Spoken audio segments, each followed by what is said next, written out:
Еврорадио.FM.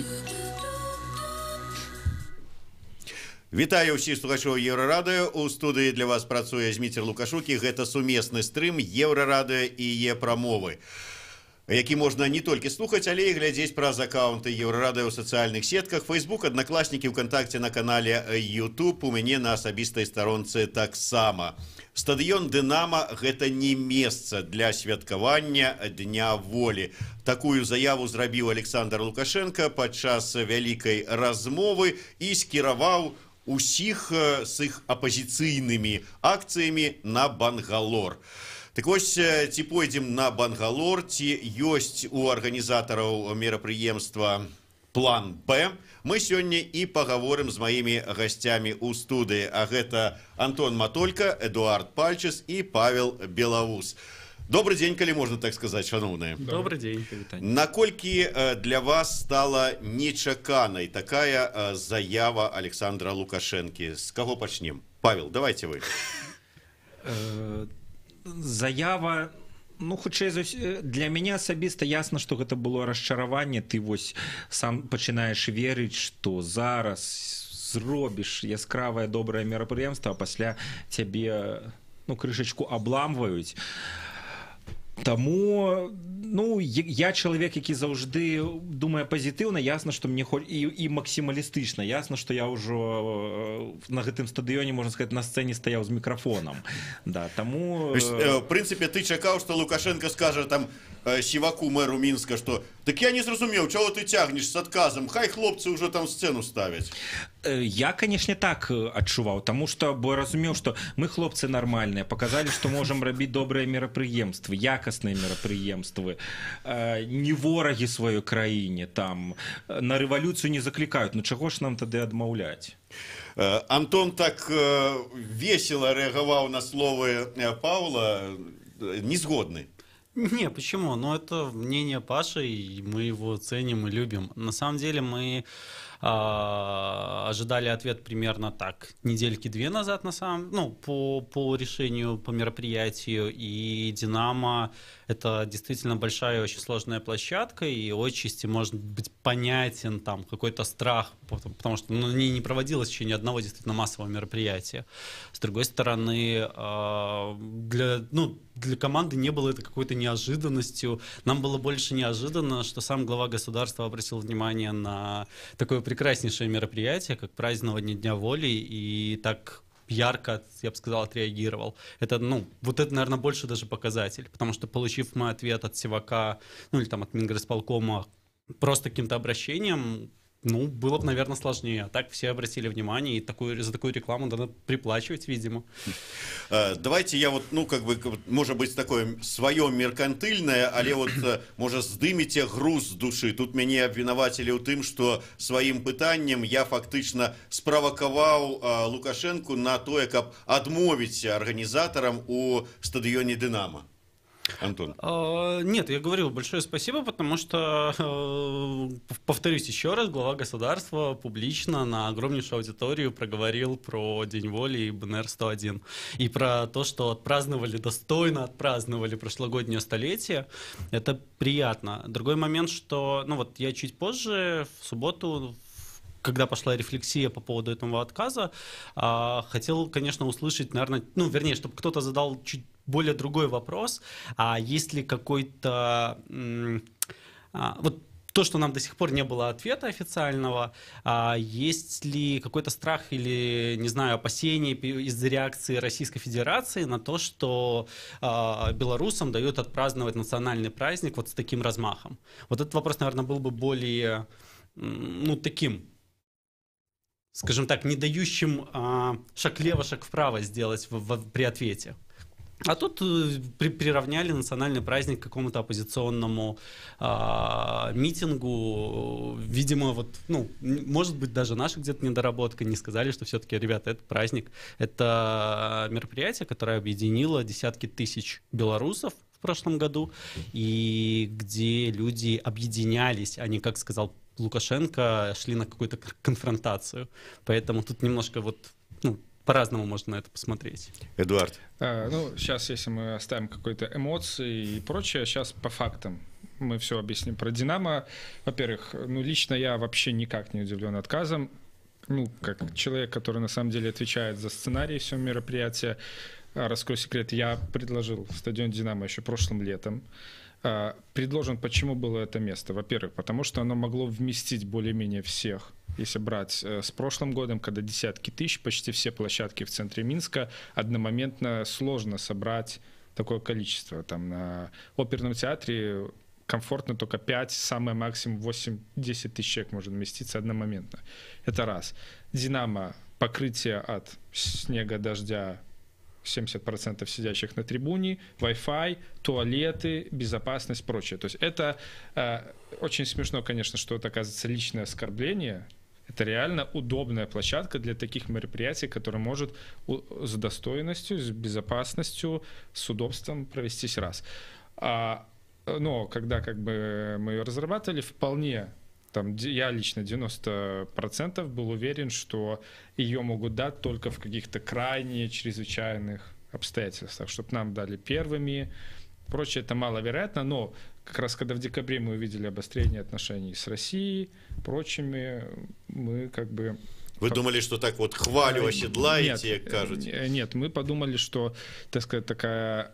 Давайте честно признаемся, по реакции Лукашенко было видно, что они по-прежнему празднование считают оппозиционным действием. Мы думали, что хоть как-то постепенно, год за годом, они увидят, что это вопрос про национальные ценности, а не про то, что мы прям так горим целый год, что выйти и высказать протест против них.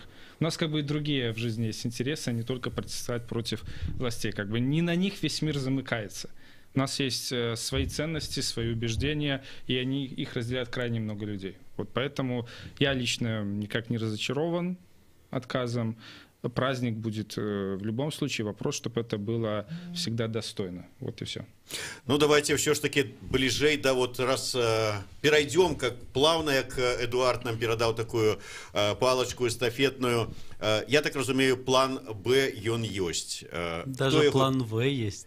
Ну, давайте вот с плана Б спочатку, кто за его отказывает? Вот за «Динамо» и программу? За все основные планы как бы я отвечаю. У нас много вариантов еще нанести оскорблений. Шучу.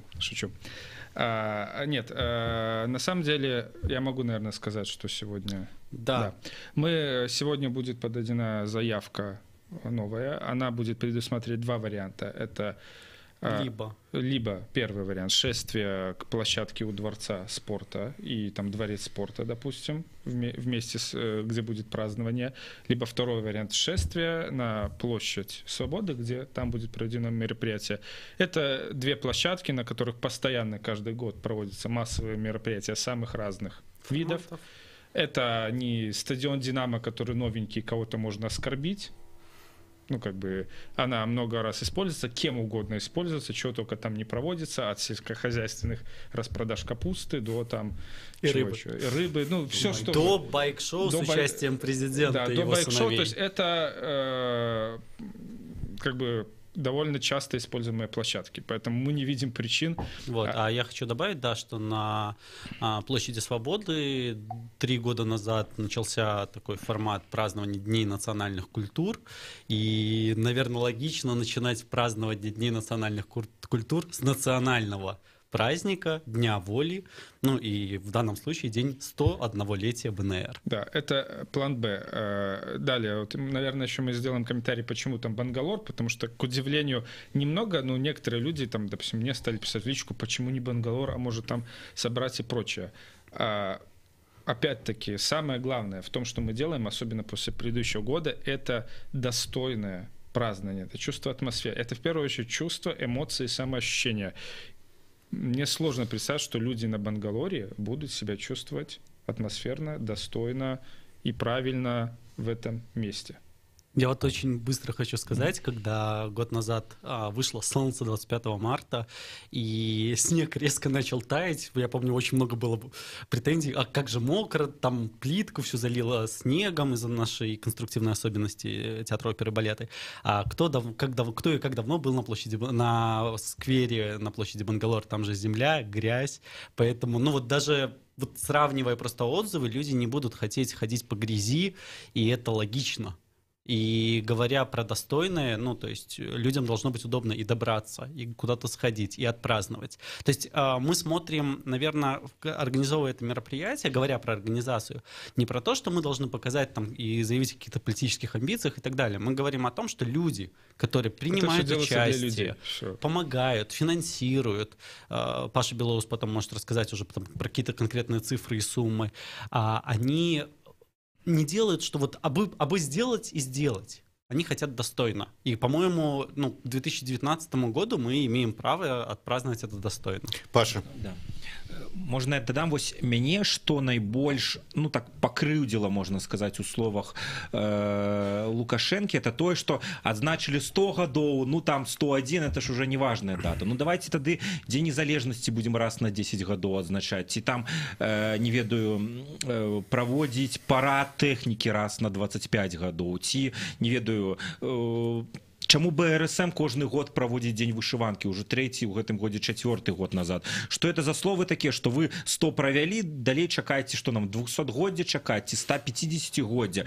Ёсць дзень, важны гістарычны дзень, дзень традыцыйны, які ўжо склаўся, што ў гэты дзень вялікая колькасць беларусаў хоча сабрацца разам, адзначыць, усміхацца, уздымаць сцягі і слухаць беларускую музыку. І прыкра, што нас такім адказам яны як бы параўноўваюць, не ведаю, з нейкай субкультурай ці чым, якім вось, не, вас не пусцім на стадыён, вы яго запэцкаеце, да, вы паглядзіце, зенітаўцы прыязджалі, што яны з ім зрабілі, і параўнайце, калі 50 000 чалавек у мінулым годзе каля опернага было, не смецце, нічога, людзі, ЖКХшнікі прыйшлі, казалі, так што тут прыбіраць, столькі людзей было і смецця няма, і параўнайце, як адбываецца Дзень незалежнасці на 3 ліпеня, з шашлыкамі, гарэлкай і пасля незразумела і колькасцю смецця. А мы кажам, што інтэлігентныя, нармальныя, адэкватныя людзі хочуць правесці свята не для сябе, не супраць кагосьці, а ў першую чаргу разам сабрацца, каб сказаць, у нас ёсць свая краіна, у нас свая мова ёсць, у нас культура ёсць, у нас ёсць мы самі, якія хочам усміхацца і казаць, што у нашай краіны ёсць будучыня. Ну і вось і самае крыўднае, што гэтага не разумеюць і пачынаюць: не, вы што, вы ж там усё зламаеце, пераламаеце, куды я вас туды пушчу. Последнее, да? Опять, если было сказано, что Бангалор создавали специально для всех политических акций, чтобы там было безопасно, первое, мы не делаем политическую акцию, мы не хотим там выдвигать кого-то на выборах, мы там не запускаем новую политпартию, раз. А второе, пускай там тогда проводят все свои политические акции БРСМ, коммунисты на 7 ноября и так далее. А пока это отстойник какой-то только для нас придуманный. Коротко, наколькі ўсё ж таки рэальна, вот было ад пачатку сказана, што мала рэальна, што дадуць Дынамо. Зараз палац спорту, пляцоўка каля палаца спорта і плошча Свабоды. Наколькі гэта рэальна? Ну, вспоминая, опять же, прошлый год, насколько было реально услышать, что город предоставляет площадку у Дворца оперы и балета, либо парка Янки Купалы. Вот реальность примерно сопоставимая.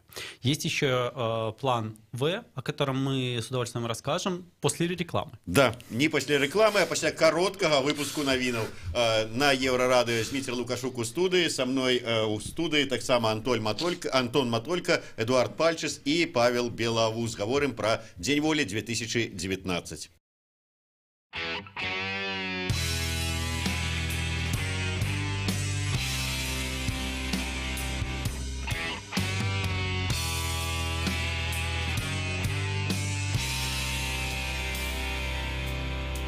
Простужен и промахнулся, связался, отправил послание. Бери мои уши, считай мои деньги, пока я учился шептать на прощание. Знаешь, иногда нас забывает совсем не туда, в такие другие, в такие места. Пара-та-пара-та-ра-ра-ра.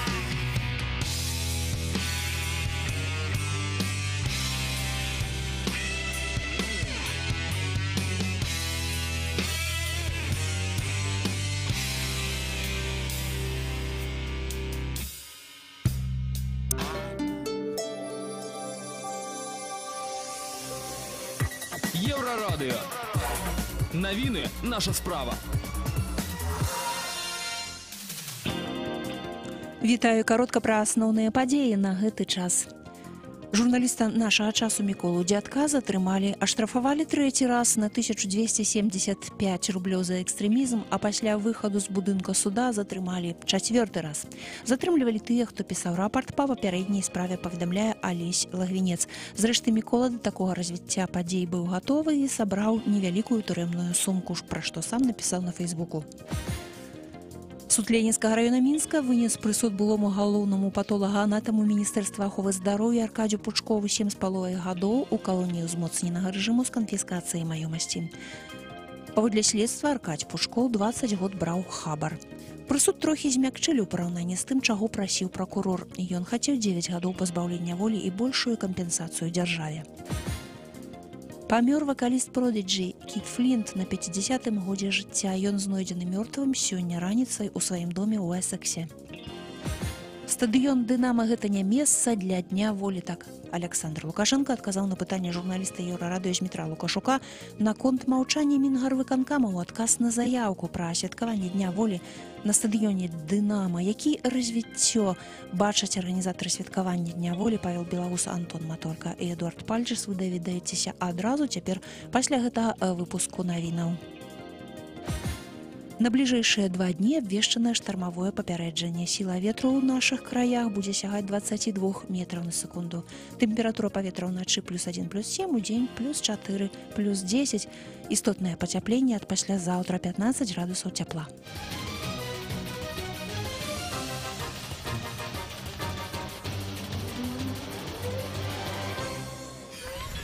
Еврорадио.FM.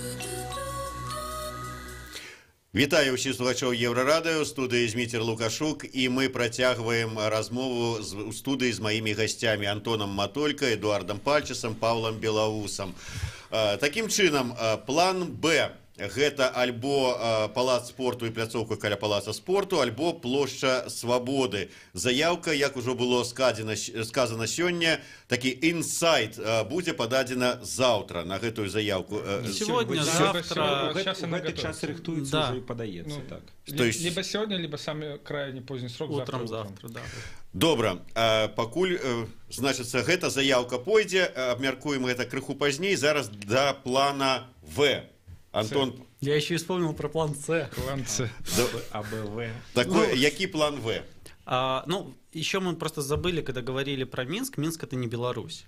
Есть регионы, про которые надо помнить, и, естественно, ребята ведут подготовку и пишут заявления и получают какие-то ответы по проведению Дня воли в регионах белорусских, поэтому, как только будет конкретика, большая сила работы, и большой пласт работы уйдет с регионами, естественно. План Д – это вопрос так называемой децентрализации. Все мы понимаем, в какой мы стране живем, и что в любой момент, условно говоря, можно отрубить связь, там, не знаю, посадить людей, которые что-то организовывают, и вот вам, по сути, весь план и разваливается. Хорошо, когда есть какая-то децентрализация. Что такое День воли? Это национальный... это дата важная для всех. Последний год, начиная с прошлого года, возвращается имидж национального праздника. Что люди делают, когда происходит национальный праздник? Это вопрос скорее даже. Сами святкуют? Как вы святкуете? Как вы святкуете? Пришли, начали задавать вопросы. Да. Я не ведаю, там, звычайна мы на 25 сакавіка, гэта ўжо спецыфіка працы, працуем. Таму, калі гэта нейкая акцыя, як это было раней, не санкцыянаваная. А ўсё увечары? Увечары, келих, піўка, гарбаткі. Вот. И это как раз один из центральных, конечно, элементов многих праздников, но есть много еще других разных атрибутов, которые у нас, в принципе, как-то в стране не используются, но во всем мире это есть. Поэтому... Вот смотрите, на 3 июля, на государственный праздник, что происходит? Собирают БРСМ, молодежь, сгоняют в центр города, все там машут флажками, парад увидели и забыли. А что происходит, например, вообще круглый год в Барселоне? Люди вывешивают национальную символику на свои балконы, на окна, и везде национальная каталонская символика. Машины везде. То есть. Машины разукрашены, в хорошем смысле этого слова. Вариант первый. Ну, во-первых, действительно обозначить, показать свою национальную символику. То есть есть национальный флаг бело-красно-белый, есть национальный герб, это погоня. Ничто и никто не запрещает вам вывешивать его изнутри здания на окна квартиры, например, положить на заднюю панель автомобиля и так далее. То есть первый вариант — обозначить себя через надсимволику. И чем больше людей будут это вот будут присоединяться к такому, ну, наверное, начинанию традиции, потому что, к сожалению, у нас пока до этого как-то не сильно использовалось, то тем больше будет видно другим, что много и много и много людей поддерживает вот этот день, эту дату, этот праздник. Второй момент, вот правильно сказали, это встречаться в каких-то заведениях, праздновать друг с другом, своими компаниями, праздновать эту дату. Третий момент и наиболее, наверное, важный, вот чем заканчивается любой большой праздник? Ну, чем? Вы мало празднуете вообще. Вы мало работаете. Только работаете. Это плохо, Видите? это трудоголизм. Смотрите, любое большое мероприятие всегда заканчивается большим красочным фейерверком. Помните? Помните, как... Ладно, про Вендетту не будем вспоминать. Про 4 июля в США, допустим, так? Как это в каждом маленьком, даже захолустном городке в определенный момент взлетают много фейерверков, весь город собирается и смотрит, объединяется. А теперь представьте, например, 25 марта в какое-то определенное время, мы сейчас не будем его называть. Пока мы будем сидеть на Окрестине. Пока мы будем сидеть на Окрестине или где-то еще. А по всему Минску, Борисову, Бобруйску, Гомелю, Гродно, Могилеву, Витебску, Бресту и так далее, и так далее, и так далее. А в одно время, с разницей в пару секунд, вверх взлетают праздничные красочные фейерверки, которые можно абсолютно легально купить. Естественно, соблюдая все правила пожарной безопасности, чтобы никого не спалить, потому что МЧС очень сильно на нас обидится. Запускается, и это люди видят вокруг. Вот, из космоса это все фотографуется. Да. Самая яркая точка в этом году на планете. Над этим еще надо будет, конечно, подработать как следует, но, как бы, вот это формат, когда-то сказал Змитер Дашкевич, все ждут условного Дашкевича с бело-красно-белым флагом на тракторе, который придет и поставит палатку. Вот перед вами 3 человека, еще 2 БНФ и РЦДИБа-заявители. Но не могут люди иногда сделать все в условиях, вот в наших условиях. Но каждый по отдельности может сделать такое. Да, то есть и еще такой вопрос, сейчас я быстро. Десятки лет мы формально говорили, что это там День воли, это праздник, связанный с БНР. Но на практике все, этот день был связан только с оппозиционной акцией против Лукашенко. Либо мы по-настоящему делаем это национальный праздник на все будущие поколения, и тогда власти запрещай, не запрещай, вводи военное положение, и люди всегда будут праздновать по всей Беларуси. Либо это будет всегда дата, связана только с какой-то именно акцией. Мы хотим, чтобы акция стала лишь одной из частей многих праздников. И начало большой, да, и как нормальной не запрещай, традиции. как не запрещай, что ты там оскорбляйся, не оскорбляйся, люди все равно будут праздновать вне зависимости от партий, лидеров, кого-либо. Это их праздник, который они должны в самых разных формах, и чем больше форм, тем лучше. В том числе подадена заявка на оперный театр на 25 марта, может еще кто присоединится.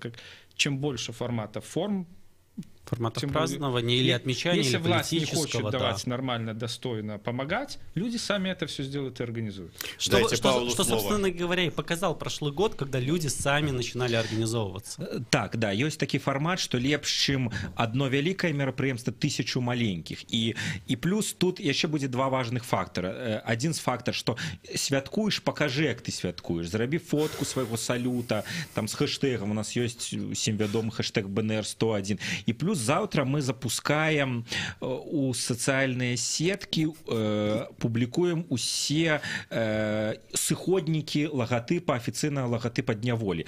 Мы уже агучвали про то, что вы у выніку зацвердзілі логотип прапанаваны спадаром Цэцлерам, і завтра мы гэтыя усе дызайны, распрацаваныя дызайны значкаў, налепак, плакатаў выкідваем у абсалютна вольнае выкарыстанне. І кожны жадаючы таксама можа вось такім чынам далучыцца да свята. свята.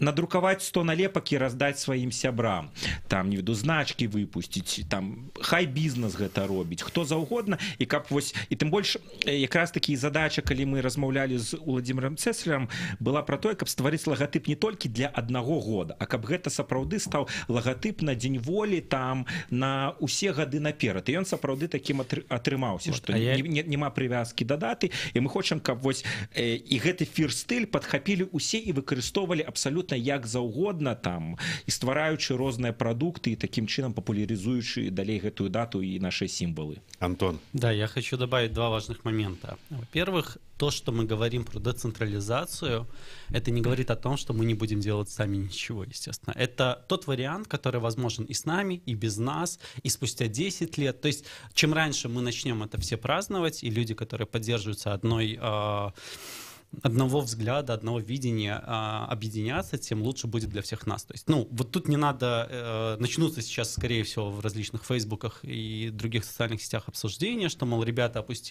сделали лапки и ничего не хотят делать и так далее. Это, ну, об этом сразу речи нет, то есть это один из вариантов. А второй момент, вот Эдуард говорил про запретить, перекрыть что-то, еще что-то. Вот смотрите, у меня нет бело-красно-белого флага. У меня его никогда не было.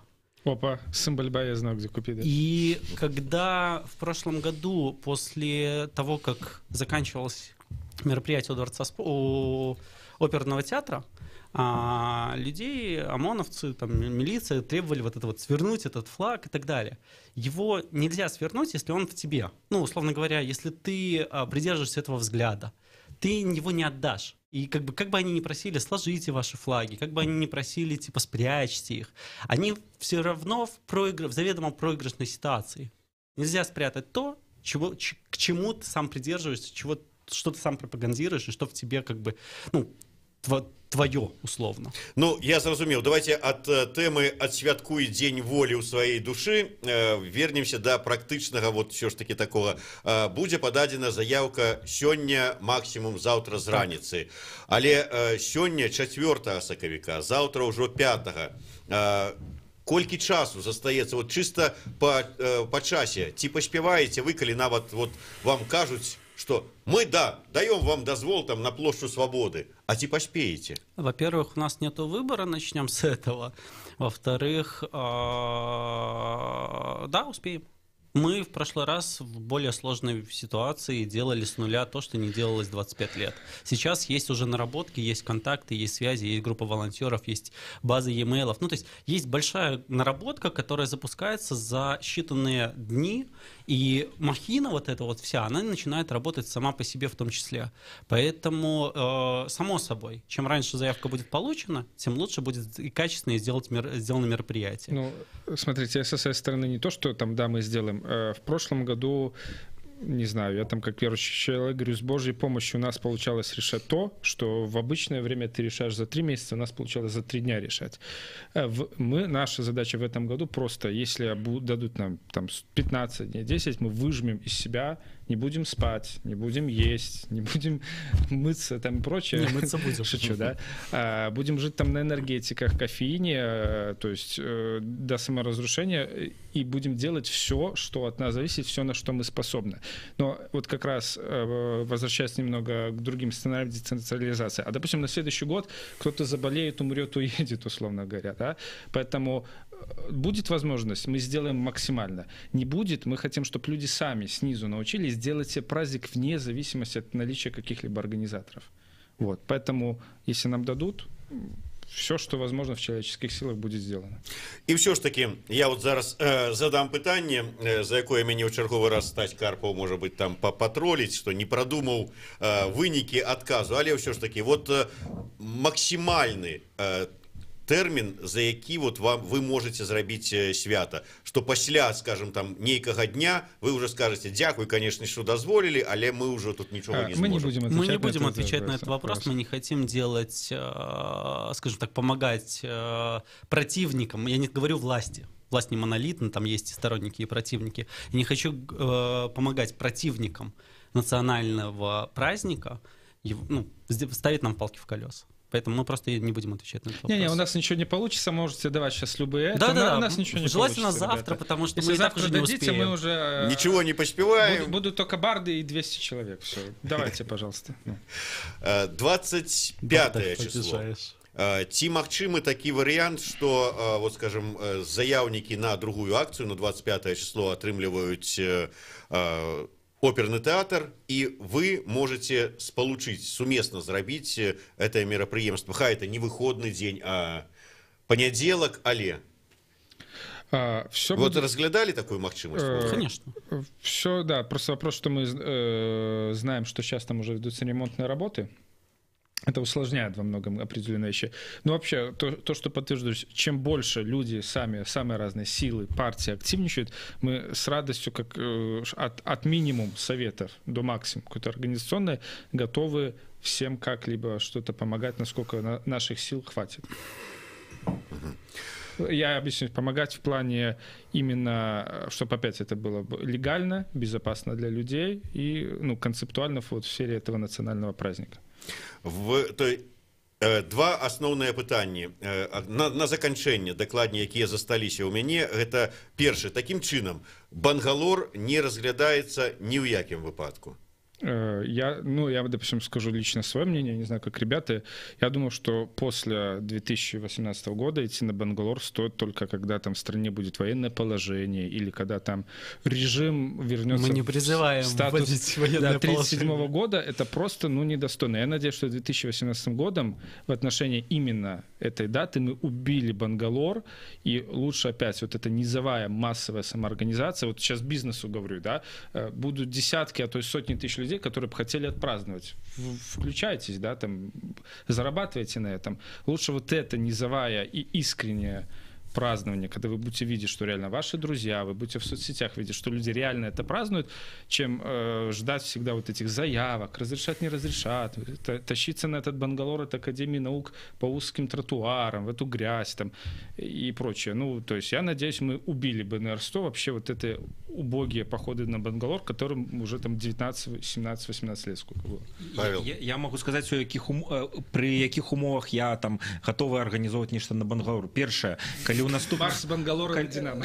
наступным годзе на Бангалор пройдзе на 3 ліпеня дзень незалежнасці вялікі канцэрт, калі там же БРСМ правядзе свой дзень вышыванкі, калі там реально зробяць нармальны рамонт і інфраструктуру, каб там сапраўды можна было нешта праводзіць, і калі вось улада пакажа нам прыклад, глядзіце, чувакі, вы адмовіліся, а мы тут зрабілі супер свята. Таму прабачце, але там я таксама бачу каментары, так якая розніца, якая пляцоўка, пакажыце, што вы прафесіяналы і можаце зрабіць свята на любой пляцоўцы, але ўсё адно ёсць нейкі гонар і годнасць, якая и уже есть бэкграунд. Это уже наше, наверное, личное оскорбление, поэтому парируйте.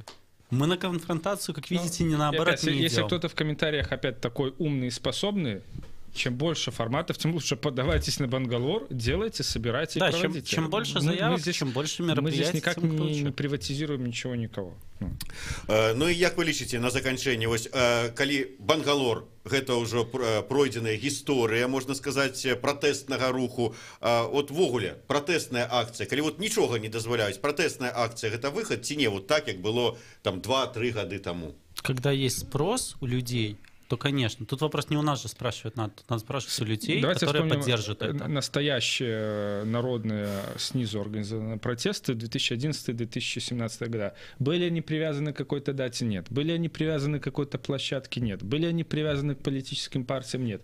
Есть проблема, выход, видится людям единственный протест, он возникает. Все. Это не от нас всех зависит. А гэта свята, я спадзяюся, што ўсё ж таки рашэнне будзе годным і нам дадуць магчымасць годна адсвяткаваць БНР-101. Хоць гэта і не круглая дата, але значная. Дзякуй вялікі, Антон Матолька, Эдуард Пальчыс, Павел Белавус. Заўтра максімальна, а то і сёння заяўка на новую пляцоўку будзе пададзена. Зміцер Лукашук, сумесны стрым Еўрарадыё і яе прамовы.